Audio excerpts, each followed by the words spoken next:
Welcome to the Heart of Money podcast, where we discuss the personal and emotional elements of money and the impact that money has on every area of your life. I'm Austin Black, a personal finance coach that helps couples overcome their fear and frustration of financial management so they can take complete control of their money. What started as a desire to learn the fundamentals of money management has turned into a passion for helping couples work together to achieve financial success and strengthen their relationship with each other. Whether you're looking for the best strategies to manage your money as a couple, or you're tired of struggling to gain traction and want to overcome the fear and frustration associated with finances, I'm here to help, and this show is for you. Ready to learn more? Then let's talk about the heart of money. Hey folks, welcome back to the Heart of Money, episode 115. We've made it, Bob. I am your host, Austin Black, joined by Mr. Robert Wessler. How are you, my friend? Well, you beat me to the record button, so I wasn't sure how long we were going to stare at each other before one of us hit the button. You beat me to it. So that, and I'm hyped up on coffee, and I've got 10,000 things going on at once. And so I am here focused on you and our conversation, and you're getting a lot more energy than I usually have because of the time of day. So yeah, we're actually, before dark, so it's... Yeah. So I have a light in my face. Yet. Yeah, well, I'm ready for bed, but that's another story. I got a light in my face. I got a light on my back. I don't look like I'm in the witness protection at the moment, but that could change at any second if I want it to. So just don't kick me out of my own room next time. That's right. Well, in order for the microphone to work, my ear to work right, I needed to do something, and that was the next logical step. Well, here we are in the same room at the same time. I think we're going to talk about the same thing. We'll find out if that happens or not. But we are ready to rock and roll, and it's going to be a fun show. And this is going to be a little bit different than our other shows because that's how we do things around here. We like to change it up a little bit, to have fun, keep our guests or keep our audience guessing. So it's going to be another round of that today. And Bob, let's jump right into it. There's so many things that we have talked about over the past 3 seasons. We keep saying that season 3 is like a summarization of all that at a deeper level.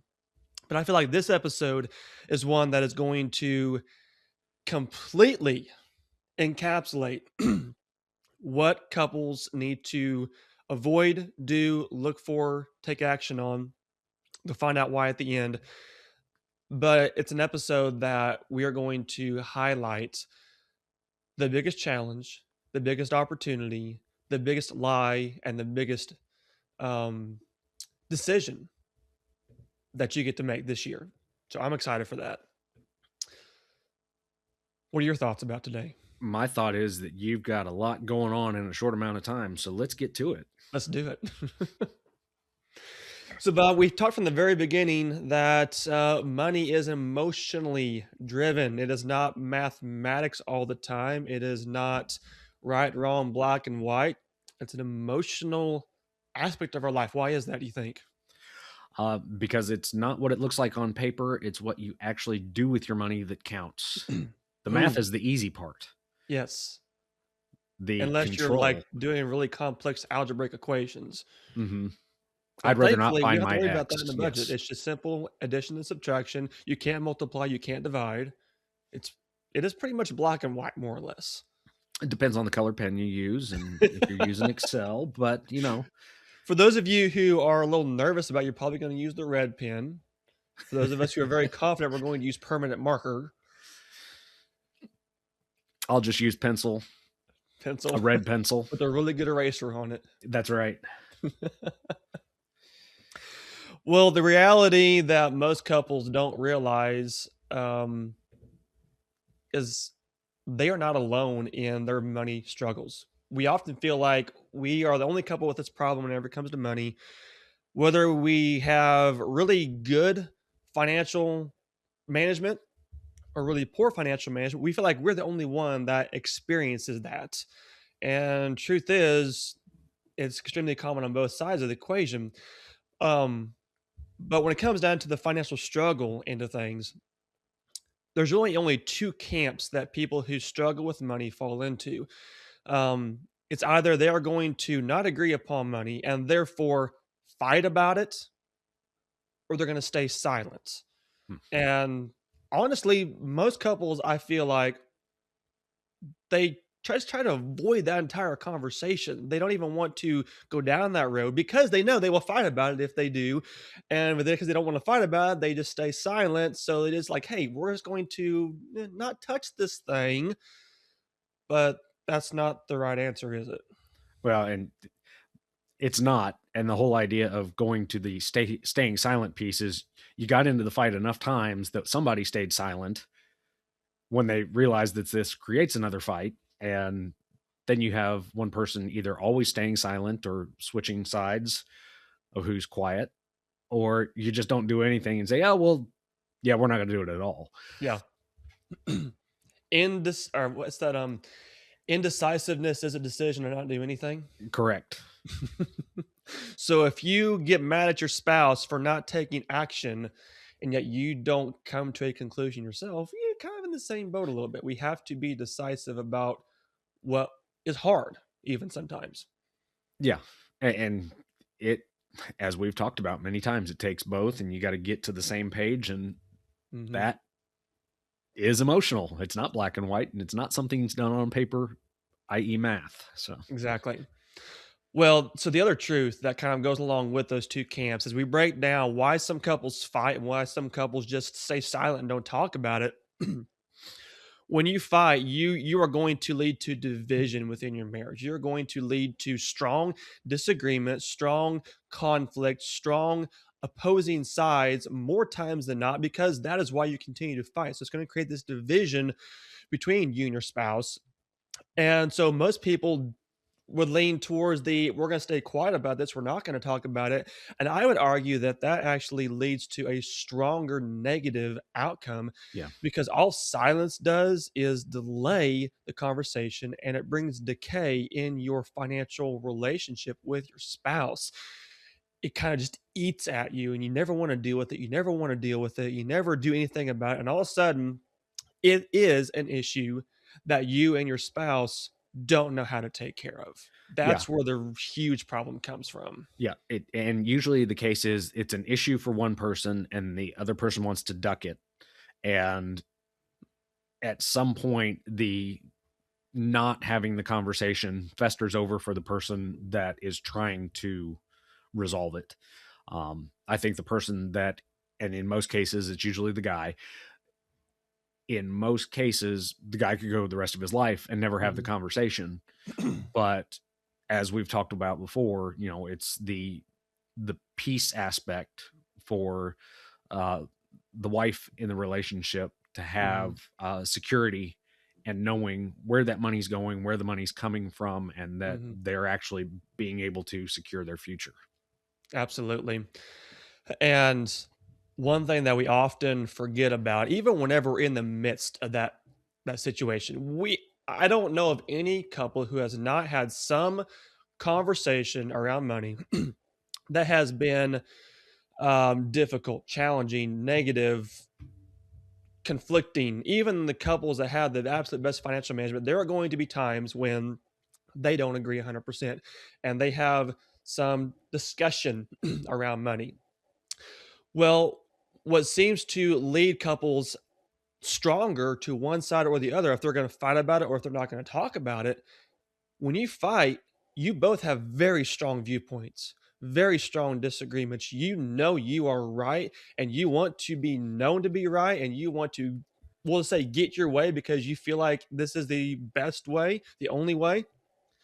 The flip side of that, though, what does silence really indicate? It's not, it is, I don't want to get into a fight, but what else does it really lead to? What's the core symptom of just not even talking about it?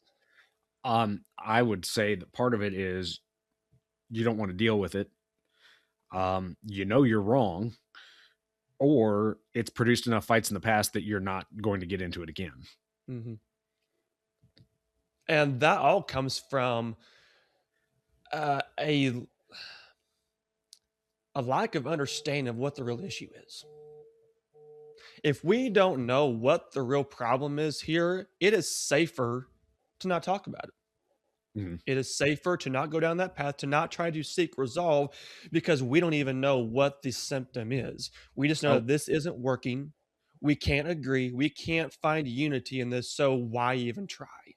right. And at the base level of that, on the flip side of why fighting is a disagreement, silence is really something of we aren't really sure if this is the right thing to do or not. We aren't Mm. sure enough in our viewpoint to push this. And that's not always a bad thing. It's a reality. It's not always a negative view, but it is sometimes what happens. But it causes bigger problems Yeah. because we don't know what the symptom is, what the issue is. And so not talking about it feels safe. It Yeah. feels like we're going It's a to short achieve term some answer. level of peace. We're going to achieve some level of comfort amidst this chaotic environment that we have no control over. Yeah. Absolutely agree. And you do that long enough, what happens, Bob? Yeah, you're going to have a serious issue. Or It's a worse, you're just going to walk away and yeah, leave it in the past, and it has broken what could have been fixed. yeah. The easy answer is a short term fix, but it only makes the long term issue, in my best possible English, more worser. So Right. you either go ahead and tackle it head on, or you just push it off until it's insurmountable. hmm The good news is, though, that if money is hard to talk about in your marriage, number one, you're not alone. Yep. Number two, your marriage isn't broken. Number three, you may not even have a bad marriage. It's just hard to talk about money with your spouse when you don't understand how to talk about money, period. Yeah. That last one kind of twists. That's a little hard. A bad marriage because you don't talk about money. I can say that again, long term, if hmm you don't get it figured out, it can lead to a bad marriage. But I Right. think um, the inability to address money by itself is not indicative of a bad marriage. I think there's a whole lot more that goes into that. So, Absolutely. ooh, that one was Absolutely. tough.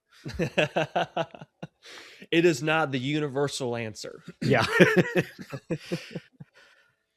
So, Bob, the question I've got for you surrounding all that is where do you see that show up the most in couples that you have worked with or that you've seen just in everyday life where a money issue makes them feel like their marriage is broken? I would say that it is on the wife's side of it. Feels that it's broken because, like I said before, doesn't have that security in knowing the financial picture, or in my one good example that the husband is aloof or is just over talking about it. Mhm. Um, does it make for a bad marriage? It makes for a bad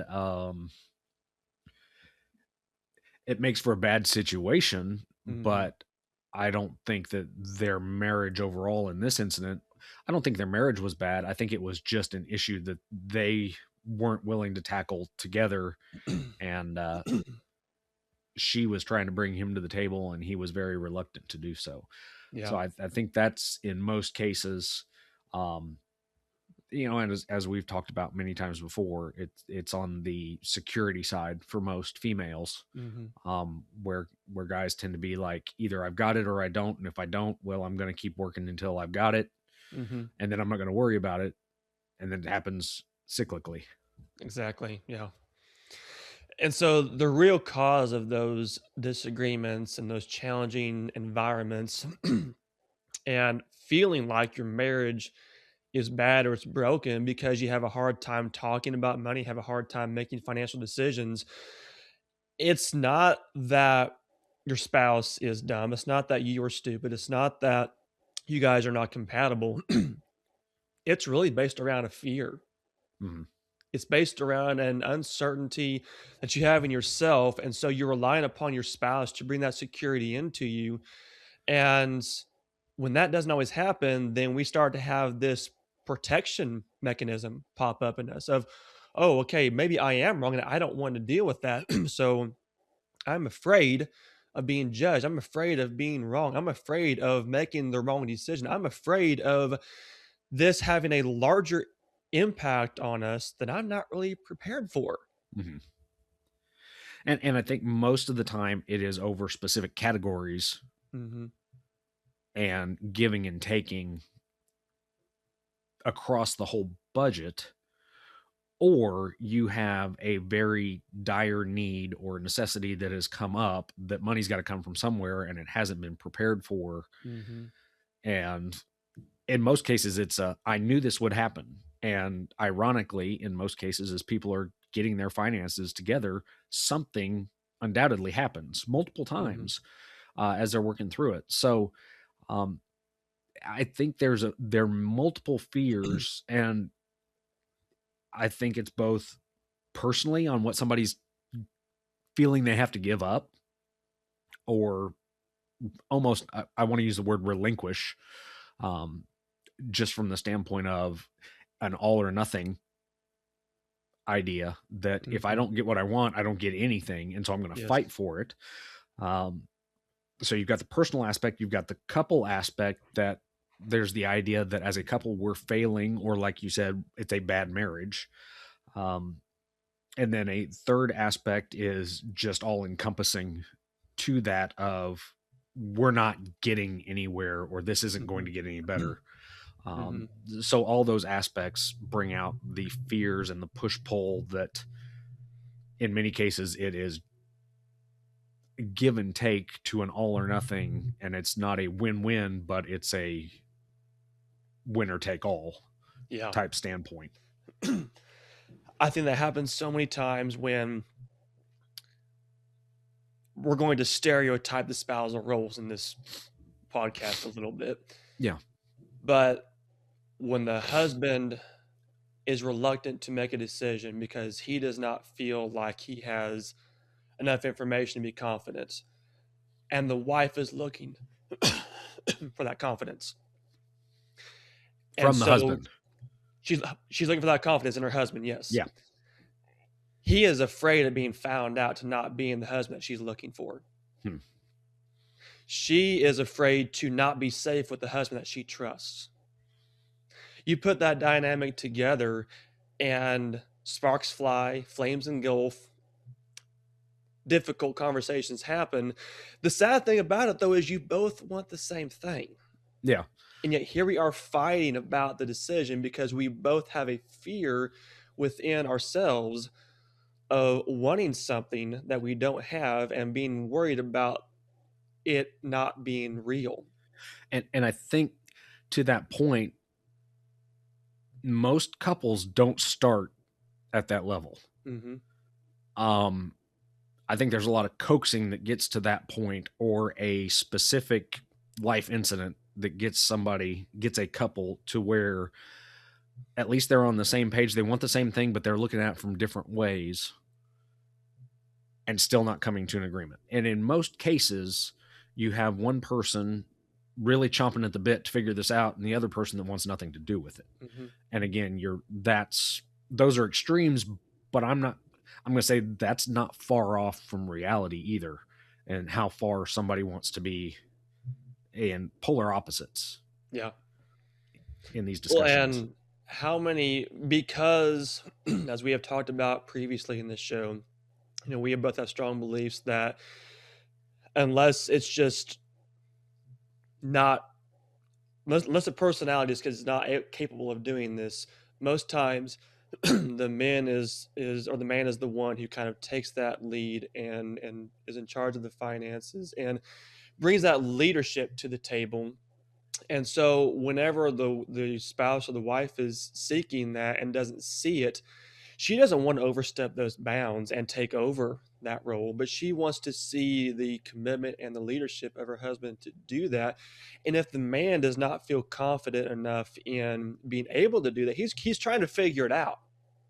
And if he gets caught not knowing how to do it because the wife doesn't want to assume that role, Mm-hmm. that's kind of where that that nagging, those questions, and that poking, and that build up begins of, hey, help me out here. I'm looking for this. And he's like, I know, I'm trying, I can't figure it out. And then just clash after clash after clash after clash. All of a sudden, that fear bubbles up. And again, we're talking about these arguments because that's what this kind of focus is. But just in everyday conversation, elements of this go into play, and it all leads to that pivotal moment when you kind of had it. You're scared for one reason or another, and then the fight happens, and then we stop talking about it because we don't want to get hurt again. Yeah, and then every conversation leads into it. Exactly. So that's what's actually going on here. It's not that your marriage is bad. It's not that you're dumb. It's not that anything negative is happening that can't be fixed. It's that we are just have this element of fear and frustration and concern and lack of security, lack of confidence. But what most couples don't realize is when you have a healthy understanding, a healthy relationship with money, a healthy relationship with your spouse, these problems kind of go away. And that's what we're ultimately trying to get to, is that healthy relationship.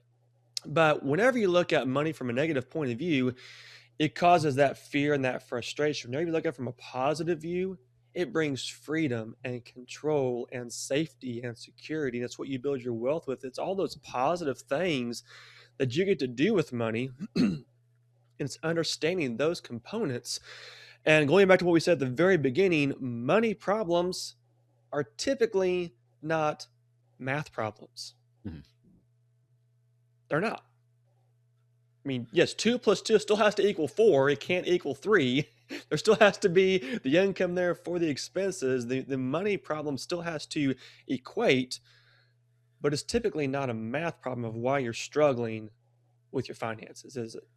Yeah, that 10 plus 10 versus 11 plus 11 both equal 20. It's just how you look at it.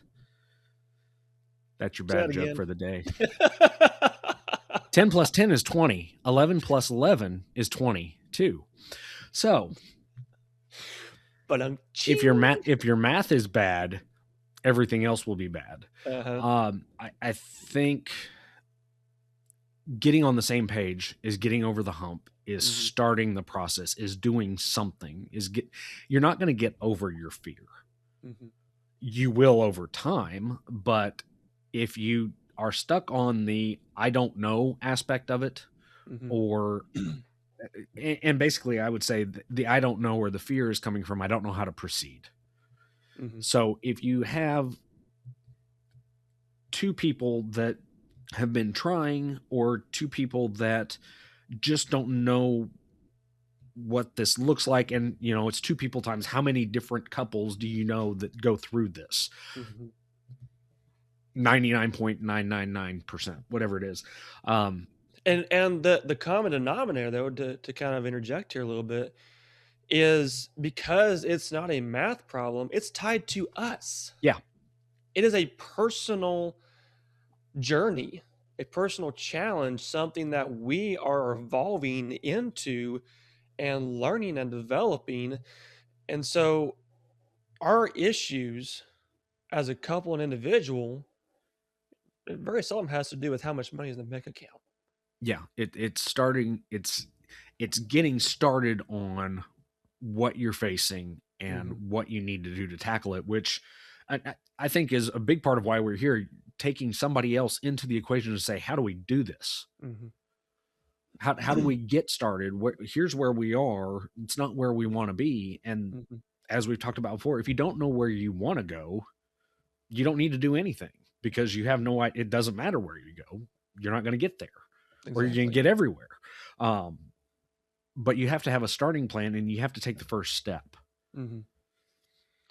And what so many couples don't understand until years into their marriage, usually, you and your spouse both come to the relationship with a different viewpoint of money, with different experiences around money, with different goals and objectives for money. with positive experiences and negative experiences, with this strong understanding or this lack of understanding. And that continues to morph within yourself as you mature and get older and learn how to adult and manage your money and everything else. But you take two people with such a potentially diverse portfolio of personalities around money. You put them together and you ask them to agree upon everything. Where Cue do the we learn how to do that? cue the sound effect. The dun dun dun. Of course we're going to have disagreements because we're not cloned exact representations of each other. Yeah.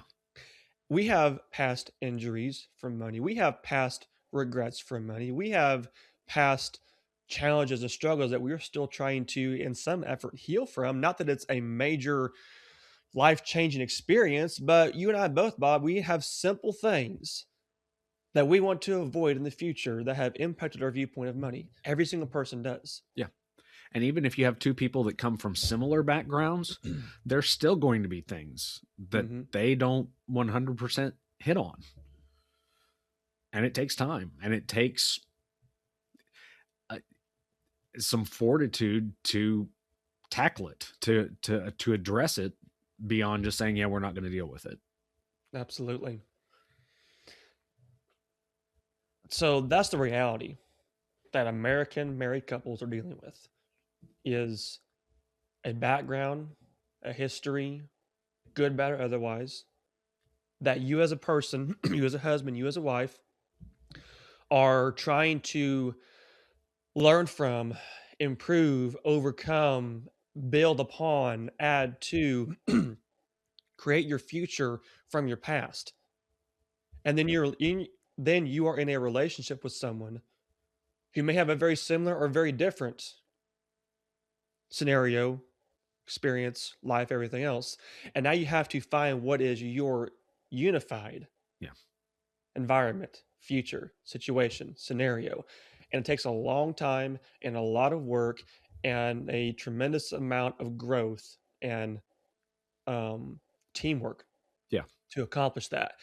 And it just so happens that now that you are married to someone, they are the or they're the person you have the closest relationship with. You are also talking about the second most personal and emotionally driven thing in your life, money. We're asking for a challenge. We are asking for a journey, for an obstacle in some ways. But the good thing is that when both of those get aligned, oh by golly, what are you going to overcome? Everything that you come up against. There's nothing that you cannot get past if your marriage is strong and if your money is strong. So finding that unity, that's what we're all here about. That's what we're driving towards. That is what we are dreaming of and pursuing because the emotions of money affect the emotions of marriage Mm-hmm. and vice versa. And we got to connect those two. Would you agree? I would agree. The thing that came to my mind as you were saying that is realizing that money might not be an issue at first. Hmm. I'm thinking, well, this is great if you could figure this out in premarital counseling, but it might be years down the road before you finally say something's not working. Hmm. And it might not be glaring that it's the money, and it might Hmm. not be the money, but money will magnify whatever it is.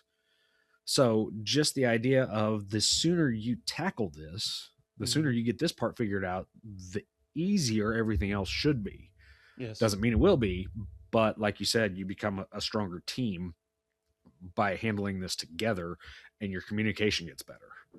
absolutely.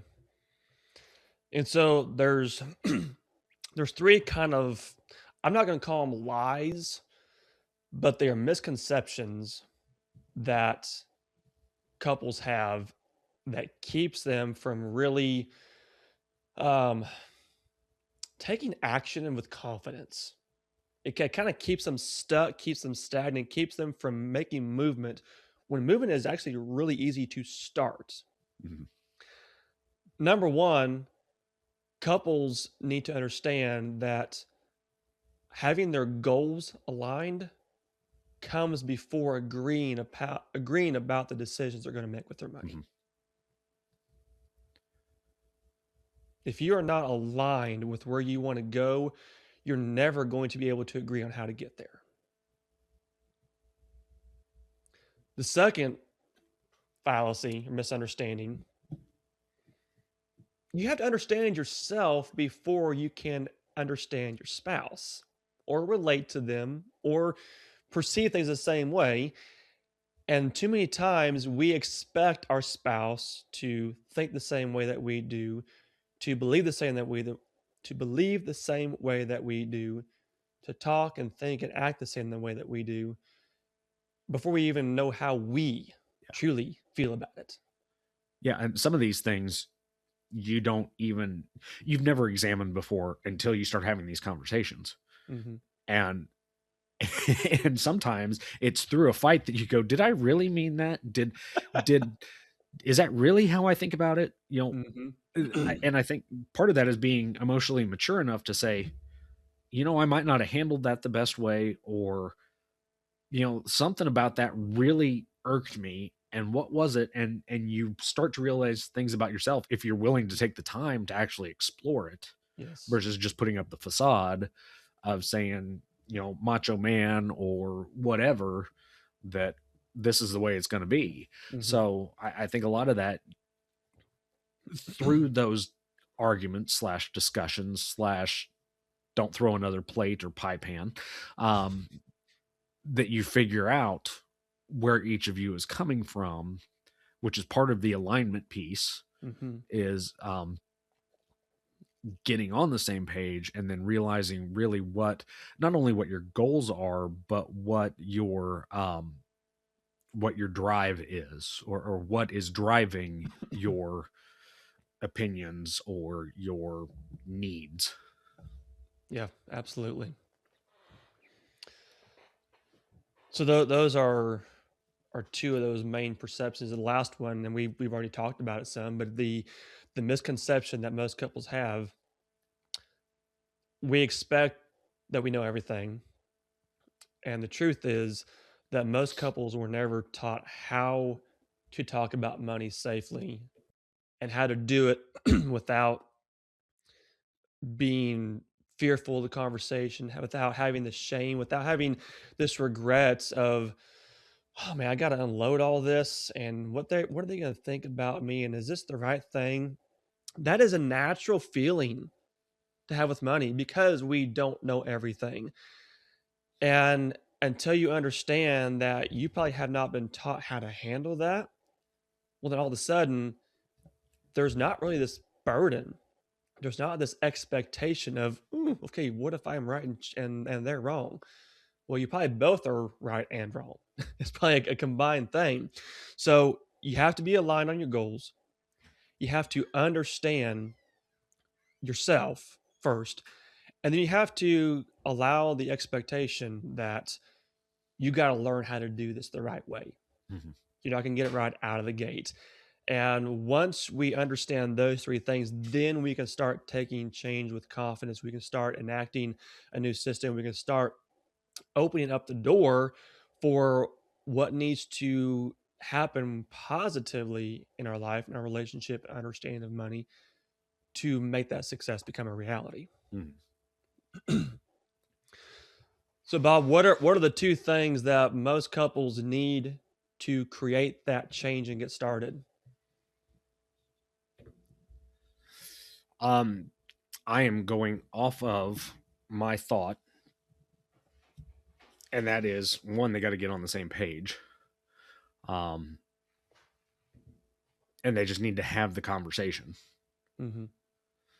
uh that might not be in line with what you were thinking, but that's the thought process that I have. And being on the same page means you got to think about it the same way. You got to talk about it the same way. You got to understand it the same way. So, in order to get there, is learning what are our commonalities? What are the things that we can agree upon that we don't understand how to have a conversation of unity, but we both agree upon where we want to go and how we want to and what's our end desire here. So creating some shared language Hmm. that yes, we both want security and safety. We both want to be in control of how our time and our money is spent. We both value certain elements of a lifestyle or of a dream. Having that shared language helps us to find a common denominator in what's important to us. And then, whenever we can get someone else to kind of have an outside perspective and see, here's what you're missing, then light bulbs start to go off. We start to see where the gaps and the holes are in reaching that destination. And ultimately, learning and transformation starts to take place. But if you can't have this unified beginning, then you can't ever work together as a team moving forward. Yeah. And part of that is you're not going to have two people at a level 10. Hmm. You might have somebody at a level 12 and somebody else at a level 4, but your 4 needs to get up to a 6 and your 12 probably needs to come down to a 9. Yep. Um, or you're never going to get anywhere. Mm-mm. You've got to do some balancing to where, because likely what's going to happen is if you've got a 12 and a 4 and that 12 comes down to a 9 and the 4 comes up just a little bit, when you have that outside perspective, that 9 will move back up to at least a 10, and Hmm. that 4 will probably become an 8 or a 9 Hmm. with that outside perspective, with an aha moment or Hmm. two. Um, but until you get to the point where it's more than just a head knowledge or a thought of I'm just pacifying the other person's desire or want, um, that might be the first step. The next step is I really need to get on board with this, and the final step is okay, I'm on board, but I have no idea how to do it. Yeah. Having that outside perspective gets you from the I'm on board and don't know how Hmm. to okay, this is something I can take on, and realizing it's not just me or it's not just us as a couple. It's everybody has these same type of issues, and it takes a while to get it figured out. Yes, yes, yes, yes, and more yes. And the thing that couples have to give themselves credit and understanding for, until you change the way that you think and you talk about your money, your actions and decisions won't change. Yeah. Your behavior won't change. It is a conscious effort to see what is wrong, be willing to address it, be willing to fix it and to change it and modify it. And once you make that decision, then your actions follow. Your behavior models the mindset and the desire and the belief system that you're starting to embody. So once we become unified on why this is important to us and how we can accomplish it as a team by using that outside perspective and that outside voice of understanding, then you begin to model that, implement it, and see the results of you changing how you respond, how you talk, how you think, how you act. And that's where the change really comes from in the end. Yep. So, we've kind of laid out this whole situation of where the problem starts, what the real issue is, where the change begins to take place, where the opportunity exists. And we go through all this because there's a really great opportunity for folks who can resonate with what we talked about today to take a next step and to find the outside perspective, to begin to find that shared vision and that shared vocabulary and learn how they can begin modeling the tactics and the beliefs and the understandings to make this happen. So I'm really excited to make an invitation to folks to check out the Money Secrets for Marriage Summit, which is happening January 30th, the end of this month, just a few weeks after this is going to launch, or this this episode is going to air. It's an event that is just designed to help couples overcome their fear and their frustration around managing their money so they can take complete control of their finances. And Bob, how many couples do you know who would benefit from an environment where there wasn't any judgment, there wasn't any criticism, there was only education, understanding, and uniting between husbands and wives around how they think about money and talk about money? From beyond the ones that already have this part figured out, I'd say all of them. It just seems to make sense.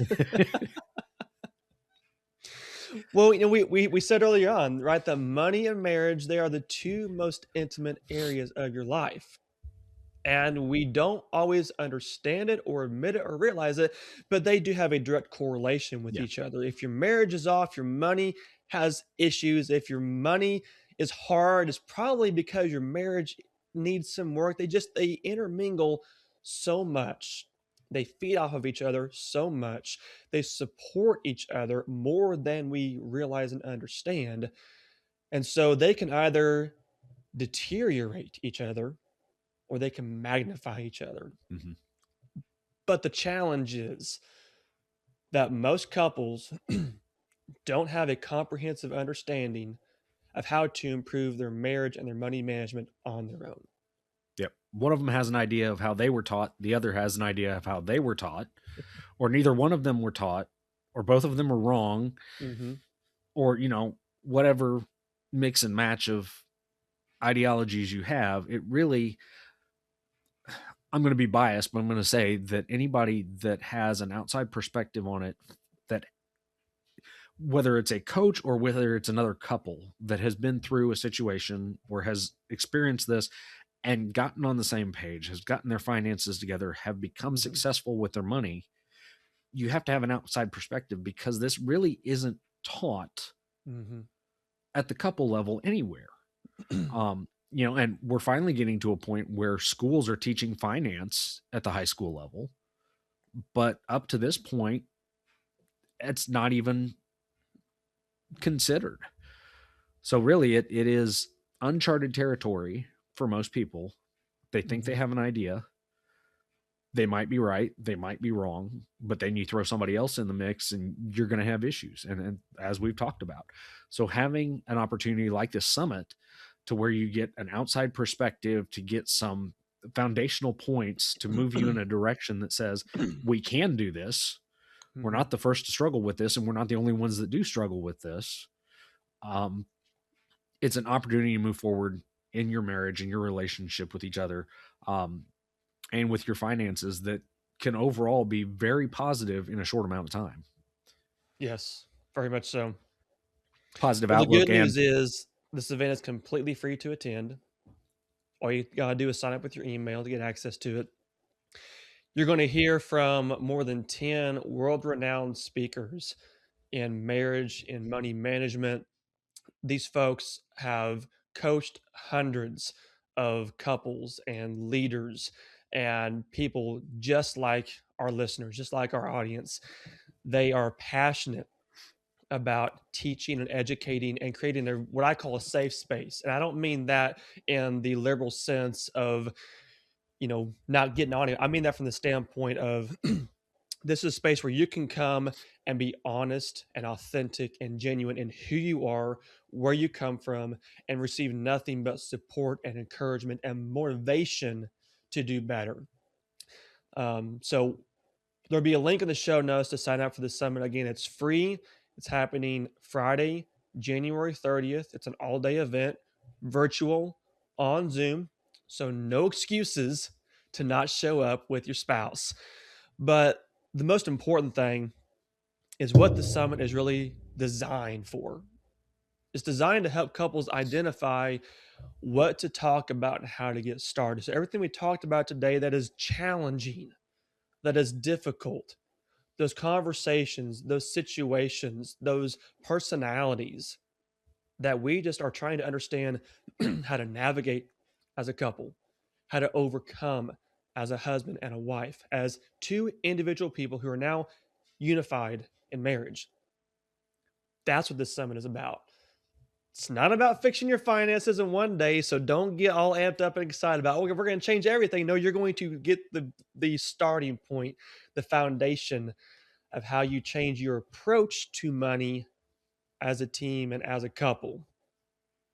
And Bob, I think it's really important to reiterate that this event is for couples who they know deep down inside they know they need to talk about money, but they have a hard time with that because they have fought in the past or they have avoided it in the past, and they are looking for, again, a safe place, a safe environment. And so they want to learn how to do it differently, how to do it right, and how to do it without feeling like they are alone in that endeavor, to have that community, that support and encouragement to take positive, meaningful action down the right path. Yep. And if you're going to start somewhere, you got to start somewhere. That's my best Maddenism on the day. Past my math joke, but this is one of those events that I think is great for couples. And you say they're not going to fix their finances in one day. They very well could, because it's a start. And Yes. for the people that either need a start or need some help, it could be the very thing that changes their trajectory, Mm-hmm. to a point that it's not magic, but once you get over that hump, it kind of feels that way. Yeah. It's the beginning of a new journey where you're going to learn everything that you haven't been taught before. That's the best way to put it. Going to reveal all the new opportunities that there are. So I'm excited about it. Again, that's Friday, January 30th.